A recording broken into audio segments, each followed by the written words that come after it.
There's a principle that the things you know best are the things that you do, the things that you make. If you're a builder, you've had experience building houses, ordination halls. You see another house, you see another ordination hall, and you have an appreciation for what was done.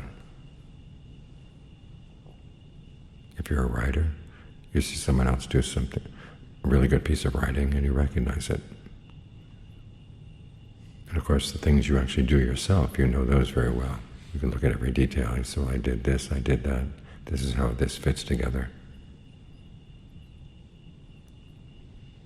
The problem is that we do certain things so continuously, so frequently, that we are no longer conscious of what we're doing.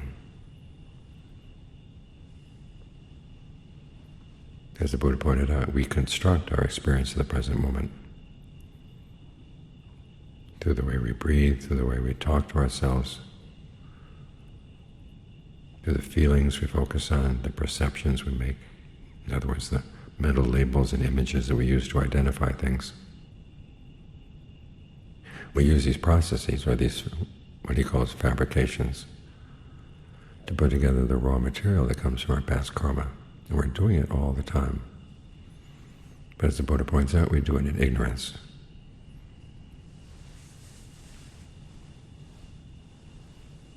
So we're barely aware of it. One of the reasons why we meditate is so we can get good at being more conscious of these processes. Because you try to get the mind into a state of concentration, you have to use those same processes or to gather around. You've got the breath that you're focusing on. Where in the body you're feeling it right now. Focus your attention there. Try to keep it there. Now that's going to require that you talk to yourself about it. In other words, you notice that the mind is wandering off, you remind yourself to come right back. And then you try to figure out ways to keep it here. And John Lee gives some good examples. Think of the breath not just as the air coming in and out through the nose, but the flow of energy through the body. Where do you feel that? And can it be comfortable? Is there a way of breathing that makes it comfortable? Short or long, fast or slow, deep, shallow, or in long, out short, out long. Talk to yourself about this, and don't just talk, of course, experiment.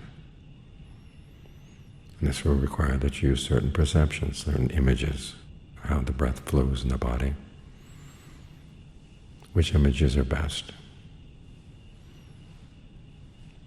Try to think of your experience of the body right now as totally breath. Any sense of blockage?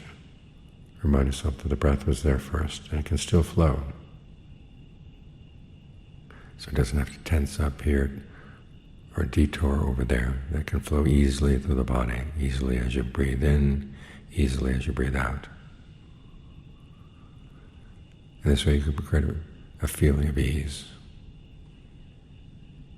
You become more conscious of it. This is how you put an experience together in the present moment. Then you begin to notice how you do it at other times of the day.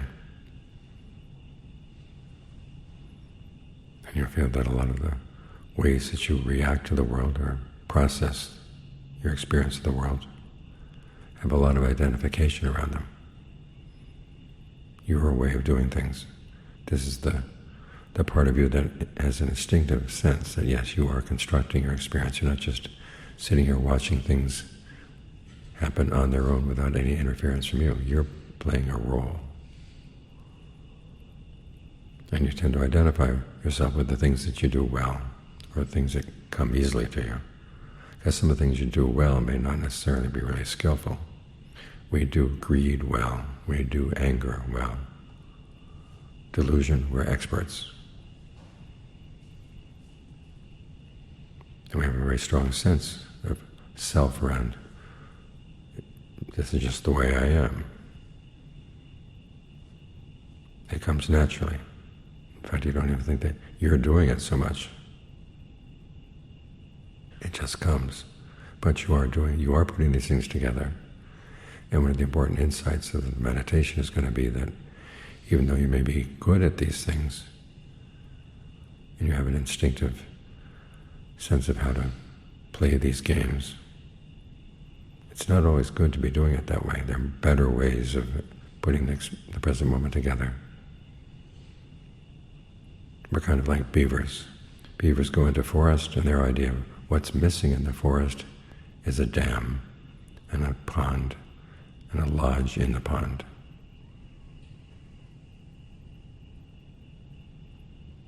They've done studies of beavers who were orphaned as little tiny kids. And they're brought into captivity and raised. And the question was, would they be able to build their dams and their lodges without having experienced those things in the wild? Well, sure enough, they were released into forest, and that was the first thing they did: build a dam, build a lodge, create a lake. That's the way we are too. We do a process that the Buddha calls becoming. We get a sense of something we want, and then we identify the world in which that desired object exists, and then we take on a role in that world. And that role that we assume has a lot to do with our sense of our skills. And if you're good at anger, good at greed, good at aversion, good at delusion, that's the identity you're going to take on. And the Buddha wants to teach you that there are other ways of doing things. But first he does have you build a sense of becoming. He talks about what he calls the 4 bases for success, how we succeed in putting a state of concentration together. There's desire, persistence, intent, and your powers of analysis. And just as we tend to identify with whatever skills we already have and tend to use them, the Buddha wants to teach you how to create a state of concentration. And it doesn't matter that you create a sense of identity around these things. In fact, it's going to be necessary. Just learn how to do it well. The desire has to do with your sense of you as the person who's going to enjoy the results of what we're doing. This is a large part of your motivation. You hear people in some schools of meditation saying that they meditate without any purpose, without any goal. It's almost as if they're showing off. But you wonder if they're meditating to show off. We're here because we have a purpose. That's the nature of the mind. And so you think about what a good goal it would be to find something inside that doesn't change, a happiness that doesn't disappoint or change, or require that you do anything ignoble, and it doesn't even require maintenance. It doesn't depend on anybody's suffering. Nobody's harmed by this. That's a good goal. The Buddha talks about that as delighting in the unafflicted, delighting in seclusion, and delighting in what he calls non-objectification. In other words, you don't need an identity at that goal. You realize the identities you take on are all strategies. Once you reach the goal, you can put the strategies aside, and there's no conflict. So you use that sense of the goal. It's a very sketchy sense of the goal. As the Buddha said, there's no way you can anticipate what nirvana is going to be like before you really hit it. He gives you some ideas, but he says they're just arrows pointing in that direction. It's the ultimate bliss, freedom, a state of consciousness that doesn't depend on anything.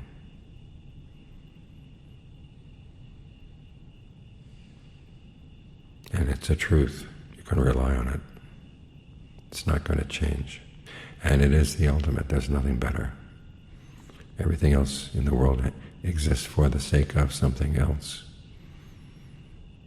But here there's no for the sake of anything. It's totally arrived. So think about that as where you're going. And if you have an idea that you'll be disappointed when you get there, the Buddha says that's a wrong view. To have some confidence in this desire. And do your best to create a sense of how much you actually as a person would enjoy that. That's you as the consumer. Then the next step, persistence. You realize you can't just sit here and want this to come. As the Buddha said, the desire for there to be no aging, illness, and death, if you just sit there and desire it, it's going to be suffering. But if you act on the proper path, you actually find that you can attain that. That's you as the producer, you as the agent. And here you take delight in developing skillful qualities and abandoning unskillful ones. A large part of that identity as an agent lies in that delight. You enjoy doing these things. And if it doesn't come naturally, you learn how to make it more natural. Because it is a part of wisdom. There are a lot of things that will give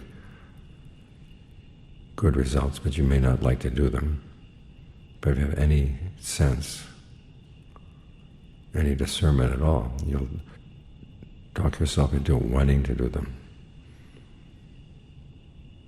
The same with the things that you would like to do but give bad results. You learn to talk yourself into not wanting to do them.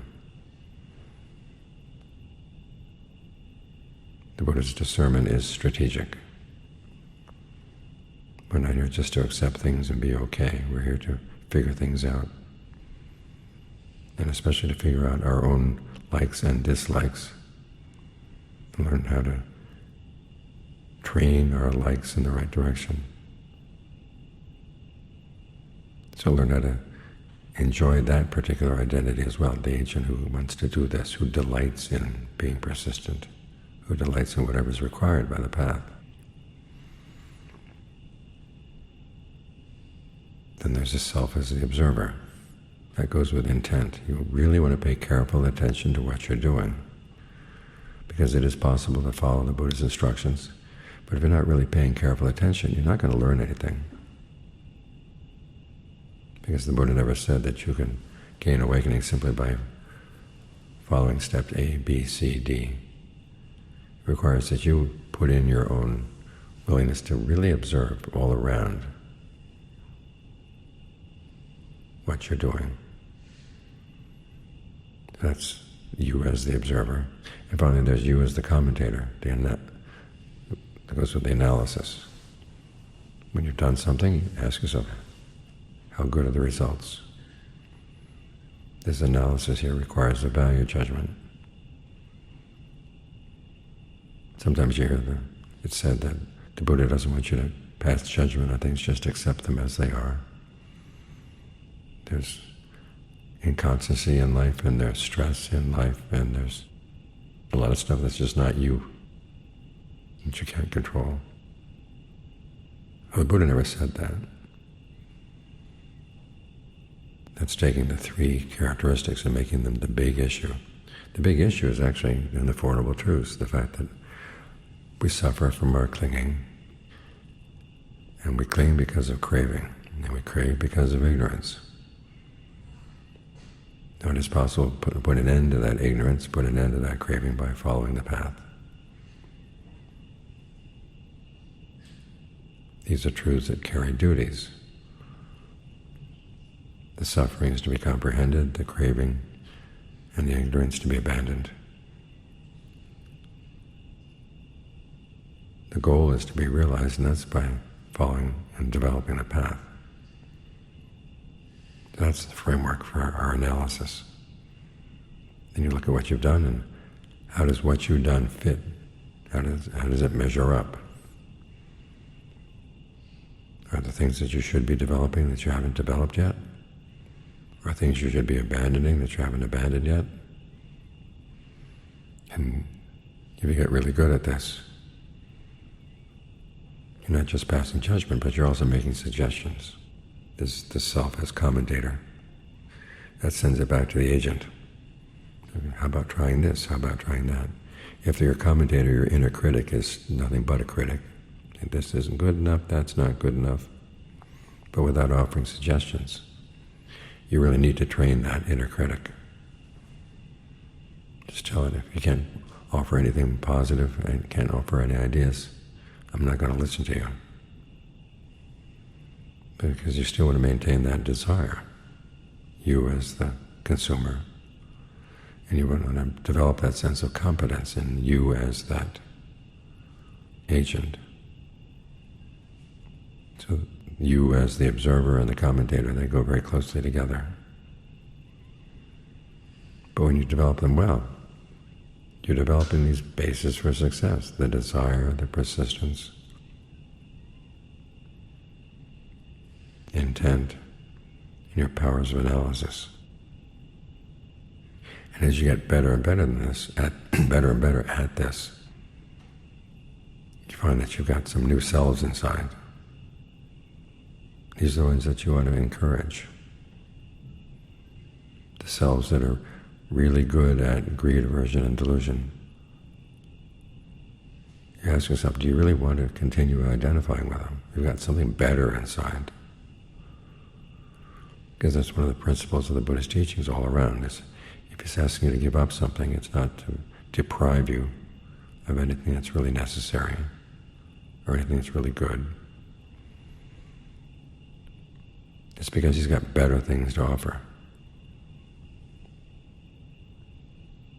So you want to learn how to identify with the desire for the path, the desire for the goal. Identify with the willingness to do what's needed, to be persistent in abandoning anything that's going to get in the way, developing things that move you further. Identify with the observer, to be really, really observant. And with the inner commentator, the analyst, who both passes judgment on what's done and then tries to figure out if something's wrong, what you can do to improve it. In the beginning, because you're not good at these skills, it's going to require a lot of pep talks and a lot of encouragement. But as you get better and better, it becomes more natural, and it does really feel more and more like you. You, the meditator, is an identity that becomes more and more second nature.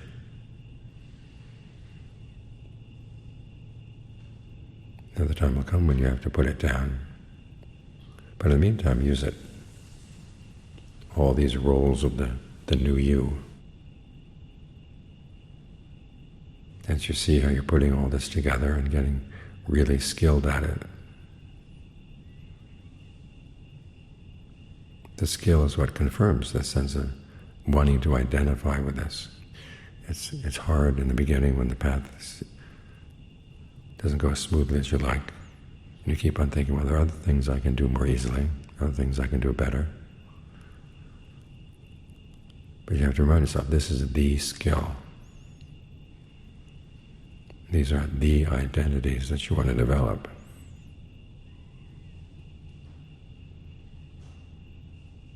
So take heart.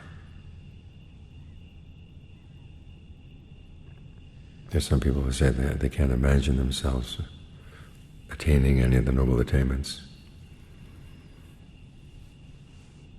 The response to that is, well, you get changed by the path. It's like learning in a foreign language. Depending on the nature of the language and the people who teach it to you, you find that you develop a new personality in that language. And it's just as much you as the personality in your original language.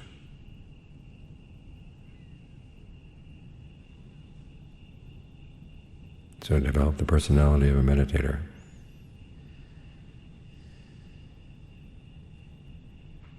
until you get really fluent at it.